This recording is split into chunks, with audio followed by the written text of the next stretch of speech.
जय हिंद बच्चों। तो आज अपनी क्लास स्टार्ट करते हैं बेटा।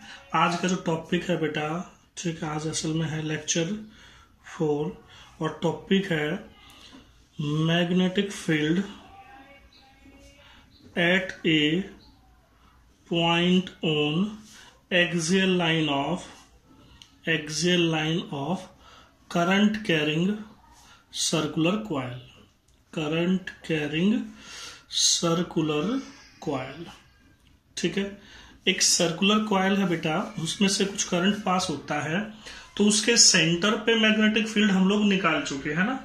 अब उसके एक्सिस पे निकालेंगे। कहाँ निकालेंगे बेटा? एक्सिस पे।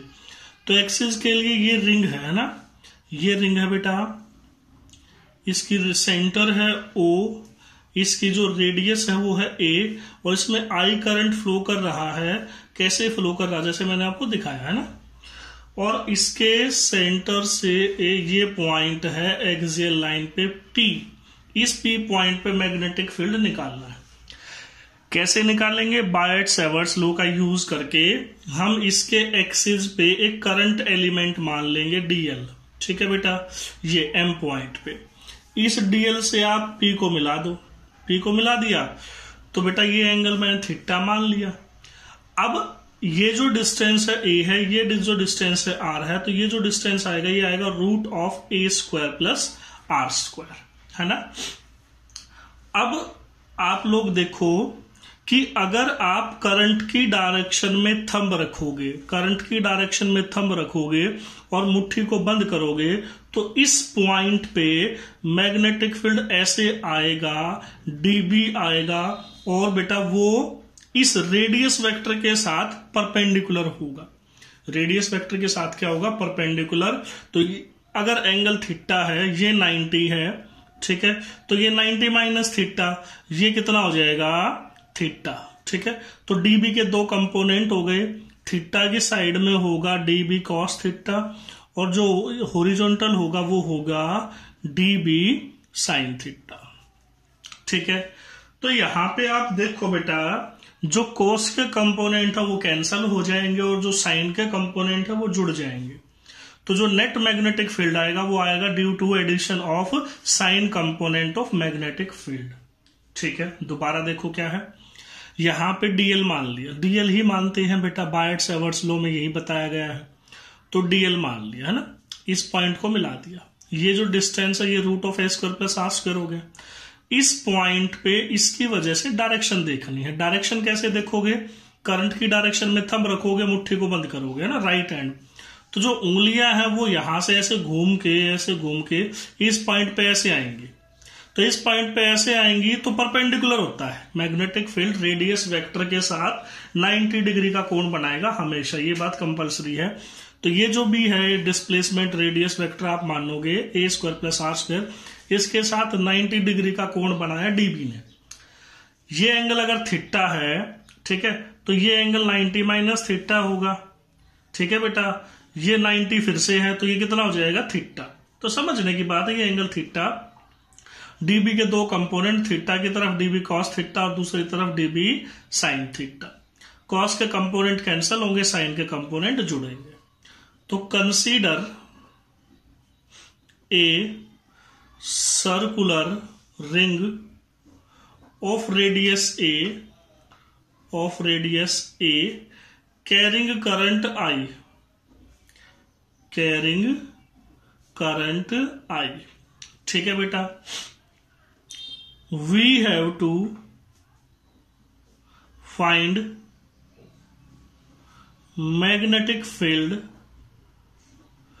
at point P on axial line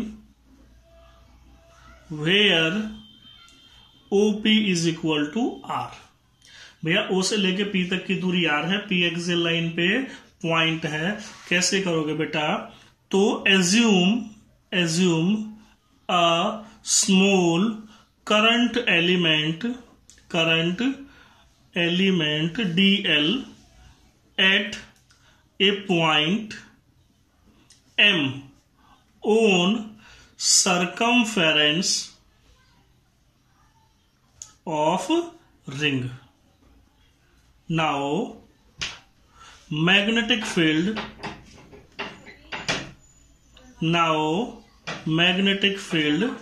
at point P due to this element is, इस एलिमेंट की वजह से जो P पॉइंट पे मैग्नेटिक फील्ड होगा वो कितना होगा।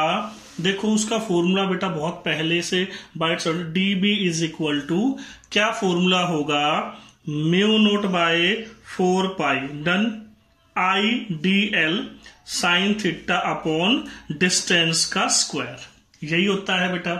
ठीक है, लेकिन आप यहां पे देखो ध्यान से समझना है, जो थीटा होता है वो होता है रेडियस वेक्टर और डीएल यानी कि करंट एलिमेंट में। अब करंट एलिमेंट तो सामने की तरफ है, ऐसे है, ठीक है, ये जैसे उंगली बेटा मेरी, और ये क्या है रेडियस वेक्टर। रेडियस वेक्टर कैसे भी जाए, कैसे भी सर्कुलेट करे, हमेशा इन दोनों में कितना एंगल रहेगा 90। दूसरी बात, यहां से ये दूरी है ना distance a square plus are square है, तो दोनों की वैल्यू पुट करेंगे। यहां पे थीटा क्या है बेटा 90 डिग्री है, as theta is equal to 90 degree. तो हमारे पास जो dB आएगा ये आएगा mu naught by 4 pi IDL, और डिस्टेंस कितना है a square plus are square. ठीक है, रूट है, इसका स्क्वायर करोगे तो ऑब्वियसली रूट का स्क्वायर करोगे तो ये कट जाएगा, ये आ जाएगा mu naught IDL by 4 pi a square plus are square. तो ये मैग्नेटिक फील्ड dB आ गया। ठीक है, इसकी डायरेक्शन है, डायरेक्शन आप कुछ भी बता दो, अलोंग O के जो भी है, लेकिन अब हम इसके कंपोनेंट ब्रेक करेंगे। ठीक है, upon resolving vector components of dB, vector components of dB। ठीक है, the cos components cancel each other and sine components add up to give net magnetic field। ठीक है बेटा, जो साइन कंपोनेंट होंगे वो जुड़ के क्या देंगे, नेट मैग्नेटिक फील्ड देंगे, और कोस के कैंसिल आ जाएंगे। तो जो बी नेट आएगा वो आएगा integration of dB sine theta, integration of dB sine theta. भाई dB यहां से इक्वेशन नंबर 1 आ गई थी, इसको मैं 2 मान लेता हूं, साइन चाहिए तो ट्रायंगल में आ जाओ, इन ट्रायंगल। ठीक है, OPM sine theta is equal to perpendicular by hypotenuse. ठीक है, P बाय H।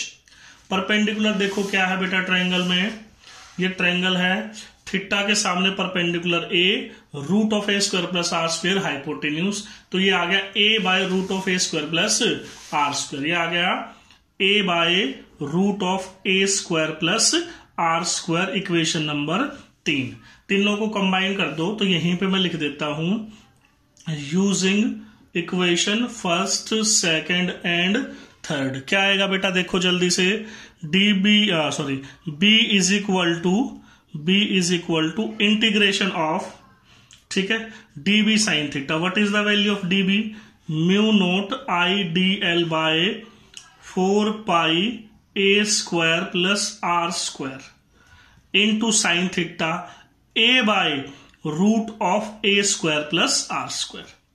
ठीक है, देखो mu naught IA 4 pi A square plus are square की पावर 1, ये हाफ ये, तो 3/2 हो जाएगी, बाकी सारा बाहर आ जाएगा, DL का इंटीग्रेशन होगा, और DL का इंटीग्रेशन 2 पाई A।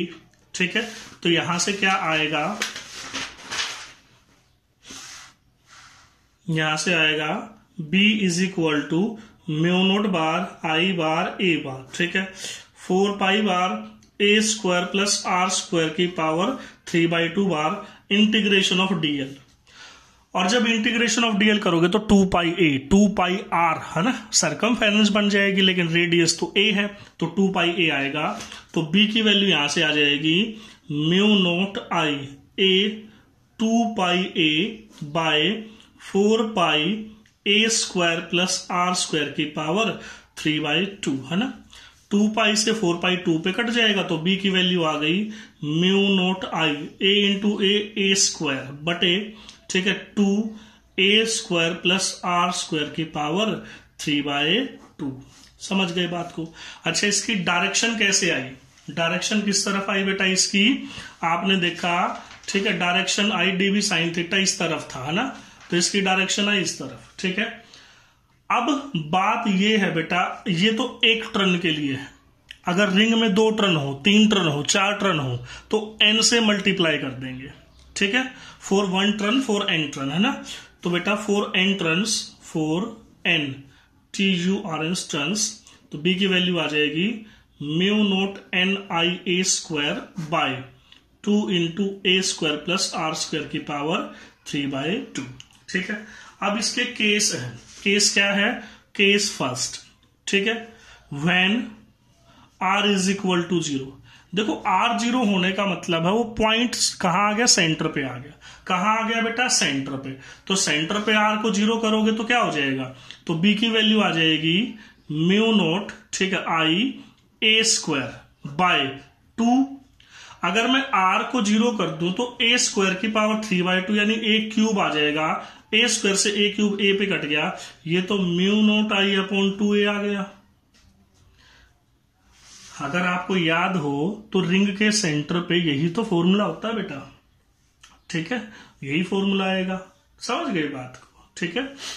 तो ये r को अगर हम 0 पुट करते हैं तो, ठीक है, अगर मैं r की वैल्यू बड़ी ले लूं, r की वैल्यू कितनी ले लूं? बड़ी ले लूं, है ना। r तो a को नेग्लेक्ट कर देंगे और फॉर्मूला बन जाएगा जितने बनाने, ठीक है। तो ये है r को अगर 0 कर दो तो, ठीक है। अब बात करते हैं बेटा इसकी डायरेक्शन के बारे में, है ना। देखो, अगर रिंग ऐसे है, करंट ध्यान से समझना, ये करंट है, ठीक है, तो इसका जो एक्सिस होगा वो ये होगा, ये इसका एक्सिस होगा। जो मैग्नेटिक फील्ड की डायरेक्शन आएगी वो ऐसे आई थी राइट हैंड साइड में, भाई लेफ्ट में भी ऐसे आएगी बेटा। और अगर रिंग कुछ ऐसे हो, है ना, ये करंट की डायरेक्शन इसमें हमने उल्टी ले ली, तो इसका ये एक्सिस है, तो मैग्नेटिक फील्ड की डायरेक्शन उल्टी आएगी दोनों तरफ, लेफ्ट हैंड साइड भी और राइट हैंड साइड भी। ये मैग्नेटिक फील्ड है बेटा, ये क्या है? Magnetic field. अगर आप लोग इलेक्ट्रिक फील्ड की बात करो, इलेक्ट्रिक फील्ड की बात करो तो ध्यान से, अगर ये रिंग है पॉजिटिव चार्ज, कैसी है? पॉजिटिव चार्ज, तो इसकी वजह से इलेक्ट्रिक फील्ड होगा आउटवर्ड, लेफ्ट में भी और राइट में भी, ठीक है। और अगर ये नेगेटिव चार्ज है तो इलेक्ट्रिक फील्ड आएगा इनवर्ड, लेफ्ट में भी और राइट में भी, ठीक है। तो यहां ध्यान से देखो, इसमें तो लेफ्ट और राइट मैग्नेटिक फील्ड की सेम डायरेक्शन है, ठीक है। इसमें बदल गई, करंट बदल गया तो, लेकिन है तो सेम ही। इसमें अपोजिट है, लेफ्ट अलग है राइट अलग है, इसमें भी लेफ्ट अलग है राइट अलग है। तो इसके साथ कंफ्यूजन में मत जाना बेटा, कहीं कंफ्यूज हो जाओ, मैग्नेटिक फील्ड की हमेशा वही रहेगी, ठीक है। जैसे मैं आपको एक क्वेश्चन देता हूं, ठीक है। क्वेश्चन ये है कि एक तो रिंग है ये same identical, I current flow करता है, आई करंट फ्लो करता है, और इसकी जो रेडियस है वो है आर।